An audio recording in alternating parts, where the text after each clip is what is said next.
Hey guys, welcome back to my channel. So today I'm going to be showing you how to make this delicious pork chops topped with some caramelized onions and apples.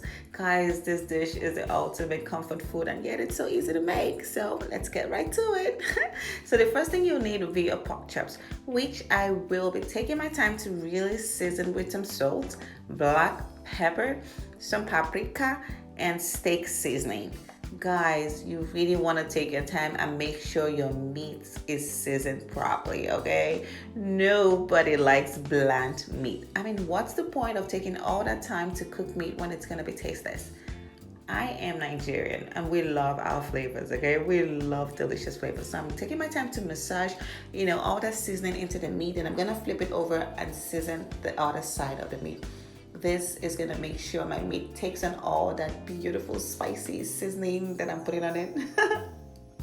Does that even make sense? I don't know. But anyway, I'm seasoning the other side of my meat with the same seasoning I used for the first side, okay? So I'm massaging it again, and then I'm gonna put this aside and show you guys the rest of the ingredients that I'll be using for this recipe. So I'm gonna be using some apples, some onions, some garlic. I also have some brown sugar here, some cinnamon, and butter. Lots of butter. So I have my cast iron skillet heating up on the stove. So I've added some olive oil to it. I'm going to be using that to cook my meat. So I'm going to be searing my meat on both sides for about 4 to 5 minutes per side until it gets to the desired doneness. And I'm adding some rosemary in there and some garlic. So I'm all about flavorful meat, okay? So I like to add garlic into everything, and rosemary is just so beautiful when paired with pork. So this is it, guys. Make sure you put the garlic on top of the meat because this allows the meat to really absorb all that flavor from the garlic. And now I'm adding some extra butter because butter makes everything taste good.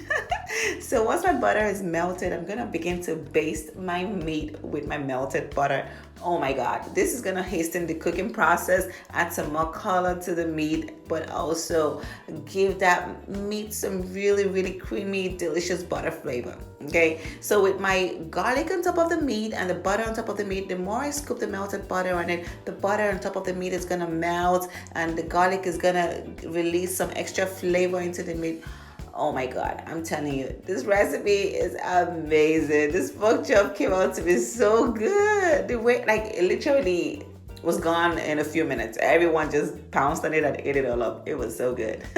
So take your time here. Just keep basting it, keep basting it, keep basting it until your meat is perfectly cooked just the way you want it. Today I'm going for medium well, which is how I love my meat. So 4 to 5 minutes per side was perfect. But if you want it to be really rare, then you can do 3 minutes per side. So there's something I like to do. I like to flip my meat over to the portion where the bone is because I have bones in my fillets.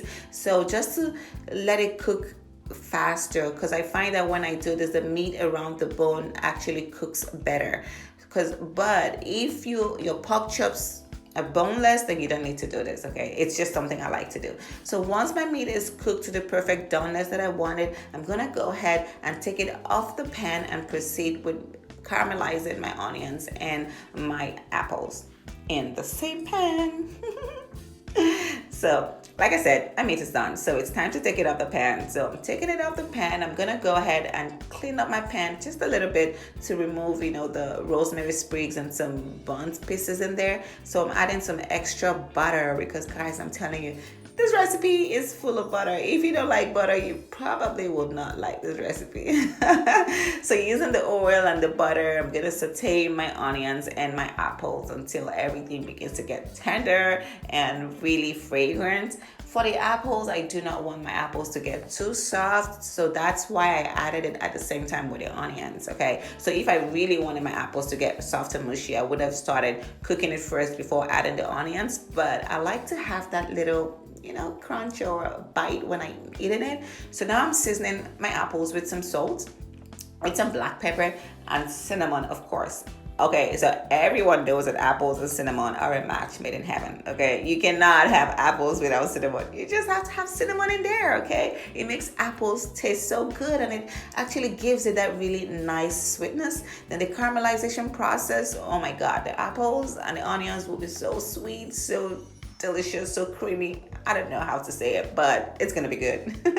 So I'm gonna keep cooking this just until I'm beginning to get that doneness that I want on the apples and my onions are cooked. Okay, I really just care about the onions being cooked and the apples being softened just a little bit. So now I'm adding some extra butter. I told you guys it's all about the butter. And in goes my brown sugar. And now I'm gonna stir this all up to make sure the brown sugar coats every piece of apple and all the onions in my pan. And once that is done, I'm gonna let it simmer for just about a minute or two. Then I'm gonna take this off the pan and it will be time to serve this deliciousness up. Guys, I cannot begin to explain how beautiful the aroma that has filled my kitchen is. Like, it smells so divine. Look at this, guys. Look at this sauce. It is so good. Anyway, now I've served up my pork chops, which has been resting for a few minutes now to allow all the moisture to get back into the meat, because you need to allow your meat to rest, okay? If not, it's gonna end up being dry. So now I'm scooping up that buttery cinnamony sauce on top of my meat, and it's time to eat. Yes, guys, I wish you were here. It smells so good, and I'm gonna tell you one thing, it tastes even better. So there you go, guys, my pork chops with caramelized onions and apples. It is the bomb. The perfect comfort food. Perfect to make for dinner, perfect to make when you have someone special over. It is so good. You need to try it. Anyway, thank you for watching, guys. And guys, if you have not subscribed to my channel, now would be the perfect time to do it. Go ahead and hit the subscribe button and hit the notification button so you get a message anytime I post a video. Like this video, share this video with your friends and family. I love you guys. See you all in the next video. Bye.